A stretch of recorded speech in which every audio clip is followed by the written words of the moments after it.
NTV జర్నలిస్టులను arrest చేయడం అనేటువంటిది ప్రజాస్వామ్యంపై దాడి చేయడం అని చెప్పి మేము భావిస్తున్నాం.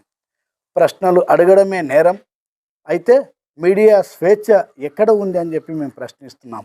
ప్రభుత్వాన్ని ప్రశ్నించే గొంతులను నొక్కే ప్రయత్నం చేస్తుంది ఈ ప్రభుత్వం. జర్నలిస్టులు నేరస్తులైతే కాదు, ప్రజల తరపున నిలిచే వాచ్ డాగ్స్ వాళ్ళు. భయపెట్టే రాజకీయాలకు ఇది నిదర్శనం. కనుక ఇప్పటికైనా ఈ ప్రభుత్వము అరెస్టు చేసినటువంటి జర్నలిస్టులను వెంటనే విడుదల చేయాలని చెప్పని టీయూడబ్ల్యూజే ఐజేయు డిమాండ్ చేస్తుంది. రాజ్యాంగం ఇచ్చిన వ్యక్తి స్వేచ్ఛ భావ ప్రకటన హక్కులను ఉల్లంఘిస్తుంది ఈ ప్రభుత్వం. కావున అరెస్టులు నిజం ఆగదు. అరెస్టు చేసినంత మాత్రాన నిజం అనేటువంటిది ఆగదు. ప్రశ్నలు ఇంకా బలపడతాయి.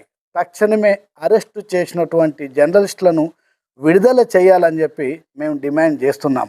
మీడియా స్వేచ్ఛను కాపాడవలసిన బాధ్యత ప్రభుత్వాన్ని ఉంది తప్ప ఇట్లా భయభ్రాంతులకు గురి చేసడం అనేటువంటిది ఈ ప్రభుత్వానికి పద్ధతి కాదని చెప్పి మేము డిమాండ్ చేస్తున్నాం.